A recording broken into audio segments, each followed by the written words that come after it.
అన్న హాయ్ అన్న. హాయ్. అన్న కన్నప్ప మూవీ రిలీజ్ అవ్వబోతుంది, ఎలా ఉండబోతుంది అనుకోవచ్చు. రీసెంట్గా ట్రైలర్ కూడా రిలీజ్ అయింది. టీజర్ రిలీజ్ అయింది, కాకపోతే టీజర్ వెర్షన్ 2 అని రిలీజ్ చేశారు కదా. అది ఎలా ఉండబోతుందంటే ఆ టీజర్ మొత్తం 1 పాయింట్ సంథింగ్ ఎంత మినిట్ రిలీజ్ అయినా కానీ బట్ ప్రతి ఒక్కరు చూసేది లాస్ట్ 5 సెకండ్స్ కోసమే. ప్రభాస్ గారు షాట్ ఏదైతే ఉందో జస్ట్ 2 షాట్లోనే వేసారు. ఒకటి ఫేస్ షాట్, ఇంకోటి ఏమో బ్యాక్ వాక్ షాట్. ఆ 2 షాట్లు తప్పితే ఆ టీజర్లో ఇంకేం లేదు. దట్టు ఇంకోటి ఏంటంటే మోహన్ బాబు గారు ఫ్యామిలీ ఇప్పుడు దాకా సంపాదించిందంతా ఈ ఒక్క సినిమా మీదే పెడుతున్నారు కదా. ఆల్మోస్ట్ ఇది నాకు తెలిసి వాళ్ళ ఫ్యూచర్లో చాలా పెద్ద దెబ్బ అవుతుందని నేను అనుకున్నాను. అంటే దెబ్బ ఏంటి అంటే అంత పెద్ద పెద్ద కాస్టింగ్ ఉంది. దెబ్బ అంటే నేను ఎలా అంటానంటే 300 crores బడ్జెట్ అంటే మినిమం ఎక్స్పెక్ట్ చేస్తారు కదా ఎవరన్నా. అందులోకి ఈ హీరో మీద 300 crores అంటే వాళ్ళకి ఏ నమ్మకంతో పెట్టారో నాకు తెలియదు. కానీ ఆ సినిమా చూడడానికి కూడా కలర్ గ్రేడింగ్ ఎలా ఉందంటే షార్ట్ ఫిలిం ఆ మేకింగ్ స్టైల్లో ఉందన్నమాట. ఇప్పుడు 300 crores ఇది బడ్జెట్కి టీజర్కి సంబంధించింది. అంటే ఇప్పుడు పుష్ప ఉంది 350 crores అయింది. ఇప్పుడు దాంట్లో మనకు గ్రాండ్ స్కేల్ కనిపించింది ఇంత స్కేలు, అంటే టీజర్ కలర్ గ్రేడింగ్ కానీ సినిమాటోగ్రఫీ కానీ. కాకపోతే దీనికి సినిమాటోగ్రఫీ కలర్ గ్రేడింగ్ ఎలా ఉందంటే చూడటానికి ఏదో పార్కుల్లో షూట్ చేసినట్టు. దీనికి ఆ మాత్రం దానికి ఎక్కడెక్కడికో నెదర్లాండ్ వెళ్ళి షూట్ చేయడం ఎందుకు, మన దగ్గర కృష్ణకాంత్ పార్క్లోనే షూట్ చేయొచ్చు కదా. కాదన్న, అంటే ఇందులో పెద్ద పెద్ద స్టార్స్ ఉన్నారు. ఇప్పుడు మోహన్ లాల్ గారు అవ్వచ్చు, కాజల్ గారు అవ్వచ్చు, ప్రభాస్ గారు అవ్వచ్చు. అలాగే ప్రతి ఇండస్ట్రీలో ఒక్కొక్కరినైతే ఇందులోకి అయితే తీసుకోవడం అయితే జరుగుతుంది. మరి దీనివల్ల అయినా సరే కొంచెం దాన్ని ఇదొకటి ఈ సినిమాను పాన్ ఇండియాగానైతే రిలీజ్ అయితే చేస్తున్నారు. మరి అలాగే పాజిటివ్ వైబ్స్ ఏమైనా వచ్చే అవకాశం ఉన్నాయా?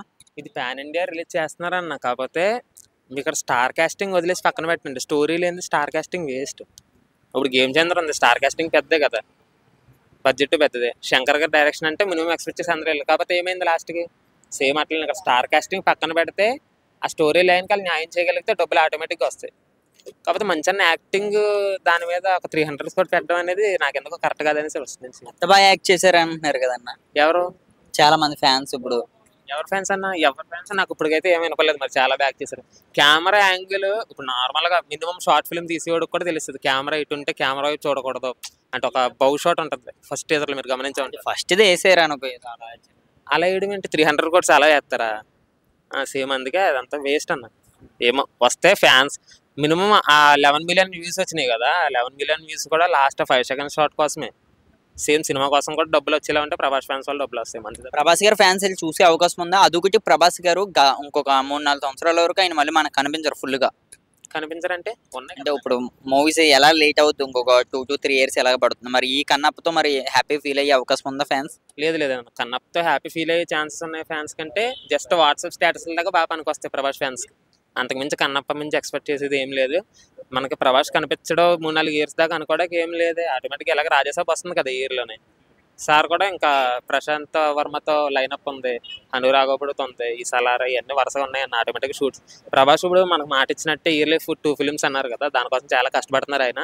ఈ ఇయర్లో 2 films ఏంటంటే రాజాసాబ్ అండ్ ఈ కన్నప్పలో రోలు, అలా 2 films. హను ఇంకా వచ్చేస్తుంది నెక్స్ట్ ఇయర్. కన్నప్పలో పెద్ద రోలే ఉండి ఉంటుంది అనుకోవచ్చా? పెద్ద రోలు ఉండరు. గట్టిగా ఉంటే ఒక 8 minutes ఉంటుంది గట్టిగా ఉంటే, అది కూడా. ఎందుకంటే సార్ ఇచ్చిందే తక్కువ రోజులు కదా వాటికి డేట్స్, అంతలా షూట్ చేయడం వాళ్ళకేం పాసిబుల్ అవ్వదు. అదొకటి. మరి మోహన్ బాబు గారు గతంలో ఆయన ఒక కలెక్షన్ కింగ్ అనేవారు. అంటే ఇప్పుడు మంచు ఫ్యామిలీ మీద చాలా టార్గెటింగ్ అయితే చేశారు. మరి అది మళ్ళీ మంచు ఫ్యామిలీ దిస్ అ బ్యాక్ అనుకునే అవకాశం ఉందా కన్నప్ప? కలెక్షన్ కింగ్ అప్పట్లో కలెక్ట్ చేసిందంతా దీంతో దొబ్బడేస్తారన్న నాకు తెలిసినంత వరకు. వస్తే ప్రభాస్ ఫ్యాన్స్ వాళ్ళు డబ్బులు వస్తాయి అంతే తప్పితే అంతకు మించి ఏం కాదు.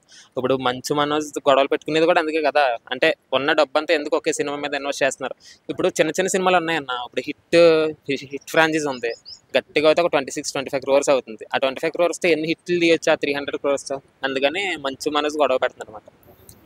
ఇంకంతే, కన్నప్ప కోసం చెప్పేది ఏం లేదు. హిట్ అయితే వాళ్ళ ఫ్యామిలీ బ్యాక్ అనుకోకూడదు, కానీ డబ్బులు సేవ్ చేసుకున్నారు అనుకోవచ్చు. థ్యాంక్ యూ అన్న. Thank you.